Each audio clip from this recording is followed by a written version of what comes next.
আমাদের জেলায় 23 তারিখকে শান্তিপূর্ণভাবে ভোট সম্পন্ন হলো আর ওই রকম শান্তিপূর্ণভাবে 4 তারিখকে আমরা কাউন্টিং भी সম্পন্ন করতে পেরেছি। কাউন্টিং এর পর যাচ্ছে শান্তি বজায় রাখার জন্য আমাদের জেলায় পুলিশ প্রশাসন সিপিএফ সব রেগুলারলি রুট মার্চ করছেন, কনফিডেন্স বিল্ডিং মেজার্স নিয়ে যে পদক্ষেপ আছে ওটা প্রপারলি ফলো করা হচ্ছে। আমাদের সব অফিসার ফিল্ড লেভেলে রুট মার্চ করছেন, কনফিডেন্স বিল্ডিং এ যুক্ত আছেন।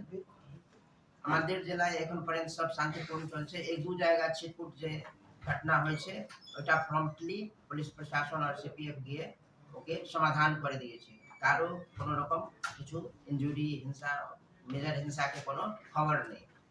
তাই জন্য আপনাদের মাধ্যমে আমরা আম জনতা সে আপিল করছি শান্তি বানায় রাখুন, আইন নিজের হাতে নেবেন না।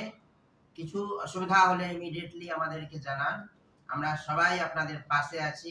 আইন নিজের হাতে নেবেন না, আইন নিজের হাতে নিলে সख्ती से কারবাই করা হবে, কাউকে রেয়াত করা যাবে না। এই জন্য আপনাদের কাছে অনুরোধ कि कृपया शांति बनाए रखें।